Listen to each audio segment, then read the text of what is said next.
अस्सलाम वालेकुम, मैं हूं इश्तियाक गुंदल। आप मेरा यूट्यूब और फेसबुक चैनल देख रहे हैं, देखने का बहुत शुक्रिया। इस्लामाबाद के इलाके I-10 के अंदर एक खुदकुश धमाका हुआ, जिसके नतीजे में इस्लामाबाद पुलिस के हेड कांस्टेबल अदील हुसैन जो है वो शहीद हो गया और कुछ दीगर अफराद जो है वो शदीद जख्मी हुए। यकीनी तौर के ऊपर इस्लामाबाद पुलिस के इन एहलकारों को सलाम, जिन्होंने अपनी कीमती जान की कुर्बानी देकर इस्लामाबाद को किसी बड़े नाखुशगवार हादसे से बचा दिया है। लेकिन इसके साथ साथ ये जो खुदकुश धमाका है, ये दो बड़े अहम सवाल को जन्म देता है। और उनमें से पहला सवाल यह है कि क्या पाकिस्तान के अंदर एक बार फिर खुदकुश हमलों के अंदर इजाफा हो सकता है, और दूसरा यह है कि अब इस हमले को तो गोया नाकाम बनाया जा चुका है, लेकिन इसके बाद वो लोग जो इस्लामाबाद का सफर करते हैं, क्या उनकी मुश्किलात में इजाफा हो सकता है? यकीनी तौर के ऊपर इन दोनों बातों का जवाब हमें मौजूद है।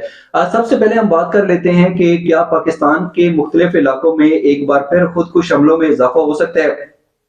तो इसकी कुछ बुनियादी तौर पर वजूहात हैं। हम देखते हैं कि अफगान तालिबान के कहने के ऊपर उन्होंने सालसी का किरदार अदा करने की भी गालबन पेशकश की कि हुकूमत और कलदम जमात तहरीक तालिबान पाकिस्तान के साथ मुज़ाकरात हो रहे थे, लेकिन माजी की तरह एक बार फिर ये मुज़ाकराती अमल नाकाम हुआ। और उसके बाद जो थे अफगान तालिबान, वो तो बज़ाहिर उनका कोई किरदार नजर नहीं आया, लेकिन जो TTP है, कलदम जमात तहरीक तालिबान पाकिस्तान, उन्होंने अपने कमांडरों को ये हदायत की कि पाकिस्तान के अंदर जहां पे भी उनको कोई सॉफ्ट टारगेट मिलता है वो उसको निशाना बनाएं। यहां तक कि कबायली इजला के अंदर स्कूल जाते हुए मासूम बच्चे और खवातीन को भी नहीं छोड़ा जा रहा।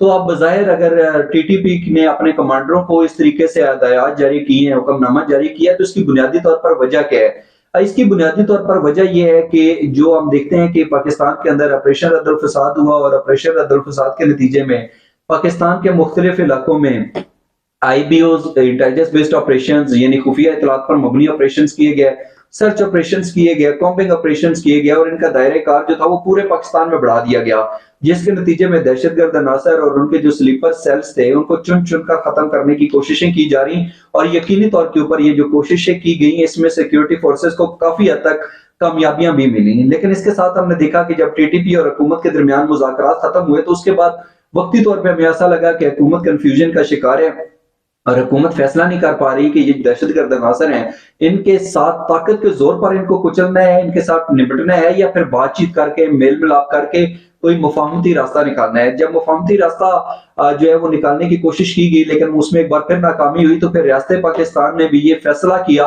कि इन दहशतगर्द अनासर के साथ कोई नरमी नहीं बरती जाएगी, इनको इनका मंतकी अंजाम तक पहुंचाया जाएगा और पूरी ताकत का इस्तेमाल किया जाएगा। यही वजह है कि फिर उसके बाद जो TTP के और जो दीगर शिद्दत पसंद तंजीमें थी वो हमें एक बार फिर एक्टिव नजर आ रही हैं।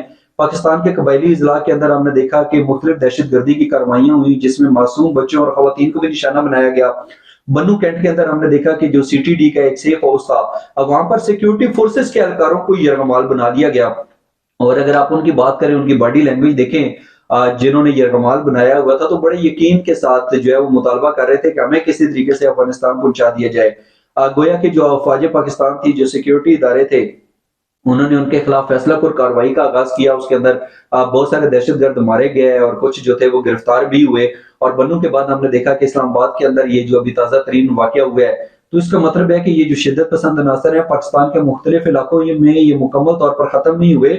और गोया कि इनकी जो ताकत है, इनका जो असर और रसूख है, वो माजी की तरह तो नहीं है, ये इतने मुनज़्ज़म तो नहीं है, लेकिन इसके बावजूद ये पाकिस्तान के मुख्तलिफ इलाकों में बज़ाहिर ऐसा नजर आता है कि इक्का दुक्का कार्रवाइयां करने की सलाहियत रखते हैं।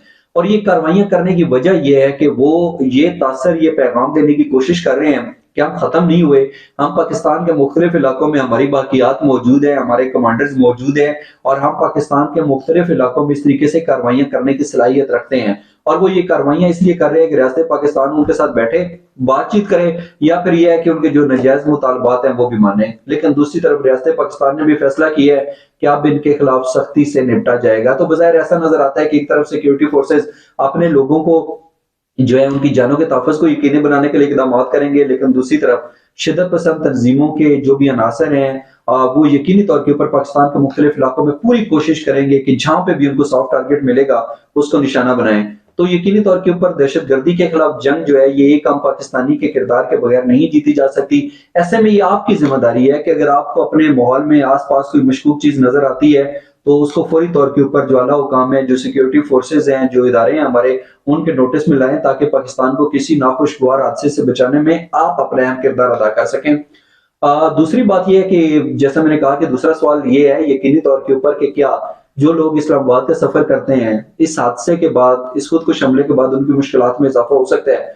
बिल्कुल हो सकता है, और उसकी बुनियादी तौर पर दो तीन बड़ी अहम वजूहत हैं। पाकिस्तान के वफाकी वजीर दाखिला राना सनौला ने कहा है कि ये सूरत बड़ी तशवीशनाक है कि अगर दहशतगर्द अनासर इतना बड़ा असर लेकर दारुल हुकूमत तक पहुंच गए तो यकीनी तौर के ऊपर ये अफसोसनाक तो है। और इसके साथ साथ ये है कि अभी जो इस्लामाबाद पुलिस है उसकी हिकमत अमली यकीनी तौर के ऊपर बदलेगी।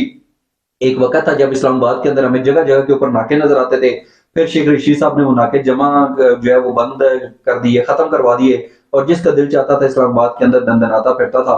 यकीनी तौर के ऊपर उस वक्त भी सवाल उठते थे कि ये नाके लगाना जरूरी है या गैर जरूरी है, इससे अवाम की मुश्किलात में इजाफा होता है।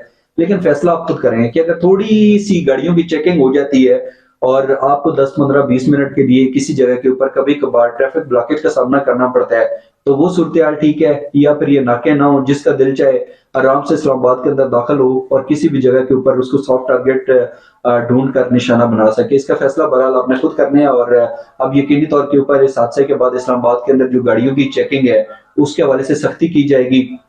और मेरा ख्याल है कि ये हमारी जिम्मेदारी भी है, जो नाकों के ऊपर सिक्योरिटी फोर्सेस के एहलकार होते हैं, इस्लामाबाद पुलिस के एहलकार होते हैं, यकीनी तौर के ऊपर उनके साथ ताउन करना चाहिए, क्योंकि वो मेरी और आपकी हिफाजत के लिए खड़े हैं। अगर वो कुछ सवालात करते हैं, कुछ कागज मांगते हैं, तो मेरा नहीं ख्याल कि उसमें माइंड करने वाली कोई बात है। और दूसरी बात यह है कि अब इस्लामाबाद के अंदर जो सिक्योरिटी है वो रेड अलर्ट उसका जारी हो चुका है। और इसके साथ साथ इस्लामाबाद ने बड़ा वाज़ेह तौर पे इस्लामाबाद पुलिस ने कहा है कि जो अप्लाइड फॉर गाड़ियां हैं और जो गैर नमूना नंबर प्लेट्स हैं उसके खिलाफ सख्त क्रैकडाउन किया जाएगा।